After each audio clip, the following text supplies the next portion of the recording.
तो भारत आगे अब क्या करने वाला है, कब करने वाला है, ये सोच सोचकर ही पाकिस्तान के प्राण सूख रहे हैं। क्योंकि उरी हमले के बाद भारत ने पाकिस्तान में जमीन से स्ट्राइक की थी, पुलवामा के बाद आसमान से स्ट्राइक की थी। लोग अनुमान ये लगा रहे हैं कि तीसरी स्ट्राइक समंदर से होगी, लेकिन हम ऐसे किसी अनुमान में नहीं पड़ेंगे। हम सिर्फ तीनों सेनाओं का एक ट्रेलर आपको दिखाएंगे। ये पाकिस्तान को सोचने दें कि भारत इनमें से किस रास्ते उसे मिट्टी में मिलाने वाला है।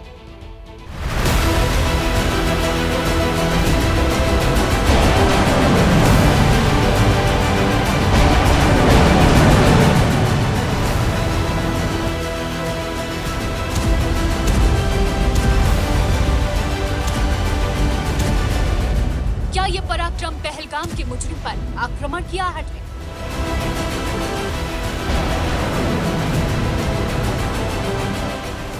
धधकती आग के साथ लक्ष्य पर अचूक निशाना लगाती इन मिसाइलों का रुख दुश्मन की ओर मुड़ा तो शायद बिलबिलाने लायक जमीन भी नहीं बचेगी।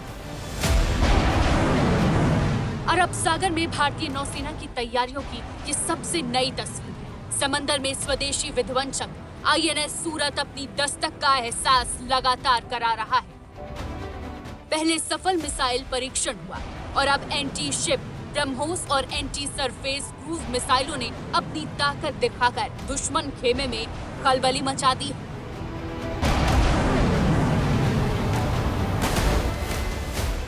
युद्धपोत से धधकती ज्वाला के साथ मिसाइलें तो दहशत का शोर कराची तक सुनाई दिया। फिर पलक झपकते मिसाइलों ने सटीक निशाना लगाया तो यकीन मानिए, इस्लामाबाद के बंद कमरों में बैठे पड़पोले पाकिस्तानियों के दिमाग की बत्ती गुल हो गई होगी। अरब सागर में जिस एंटी शिप मिसाइल ब्रह्मोस ने अपनी विनाशकारी शक्ति का प्रदर्शन किया, वो 3500 किलोमीटर प्रति घंटे से भी तेज रफ्तार के साथ दुश्मन पर धावा बोलती है। ये 900 किलोमीटर दूर दुश्मन के जहाजों या ठिकानों को तबाह करने की ताकत रखती है।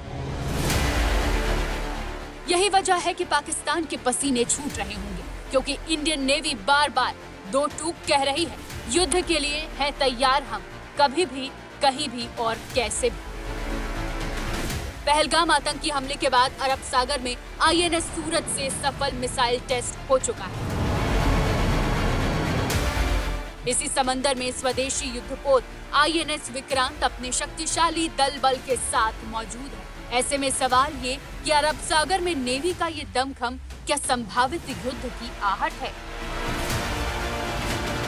आर्मी, नेवी और एयरफोर्स में वो तीनों एकदम अपना बेस छोड़कर बाहर एक्सरसाइज के लिए चले जाते हैं, ताकि दुश्मन देश को पता चल जाए कि हमारी जो सेनाएं हैं वो फुल अलर्ट पे हैं।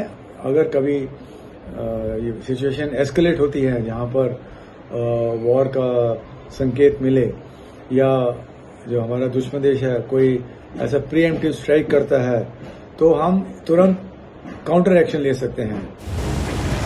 हिंद सेना की तैयारी बड़ी है। ऐसे में सवाल है, दुश्मन के लिए बेहद मुश्किल घड़ी। भारत के शूरवीर थल, जल, नभ हर जगह अपनी प्रतिघात की धार तेज करने में जुटे हैं। आपके सामने 3 तस्वीरें हैं। पहली तस्वीर नौसेना की, जो अरब सागर में लगातार एक्शन में है। दूसरी तस्वीर वायुसेना की, जिसने आक्रमण अभ्यास किया है। तीसरी तस्वीर थल सेना की, जिसने राजस्थान के रेगिस्तान में रसेल वाइपर नाम से बड़ा युद्धाभ्यास किया है। राजस्थान के रेगिस्तान में गरजते ये टैंक सीमा पार दुश्मन को दहला रहे हैं। तस्वीर राजस्थान के थार रेगिस्तान की, जहां पाकिस्तान की सरहद से बेहद करीब भारतीय सेना की सप्तशक्ति कमान ने बहुत बड़ा जंगी अभ्यास किया है। राजस्थान के रेगिस्तान में इस अभ्यास के जरिए दुश्मन के घर में घुसकर हमले की युद्ध नीति परखी गई। इसमें टैंकों और बख्तरबंद सैन्य वाहनों के साथ साथ पैरा स्पेशल फोर्स कमांडो ने भी दमखम दिखाए।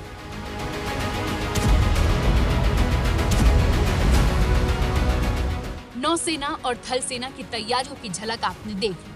अब वायुसेना का शक्ति प्रदर्शन भी देखिए। आसमान में दुश्मन को अपनी ताकत का एहसास कराते ये राफेल लड़ाकू विमान। इंडियन एयरफोर्स के इस अभ्यास में Su-30MK स्क्वाड्रन भी शामिल है। लंबी दूरी की उड़ानों और बेहद दूर टारगेट पर सटीक बमबारी या आसमानी कलाबाजी हमारे वायुवीरों ने उस अभ्यास में दिखा, जिसका नाम है आक्रमण। ये दिखा रहा है भारत का जज्बा, ये दिखा रही भारत की तैयारी कि जो आतंक को पनाह दे रहे हैं, जो आतंक को बढ़ावा दे रहे हैं, उनको सजा मिलनी चाहिए और ये सजा हर तरह से दी जाएगी, चाहे वो इकोनॉमिक हो, डिप्लोमेटिक हो या फिर सेना के द्वारा। सवाल ये कि क्या पहलगाम के मुजरिम पर आक्रमण होगा, कब होगा, कैसे होगा? इन सवालों के जवाब का इंतजार पूरी दुनिया को है। वैसे आक्रमण जब भी होगा, जैसे भी होगा, दुश्मन का अंजाम सरेआम होगा। बस इंतजार कीजिए, आतंक का अंत जरूर होगा।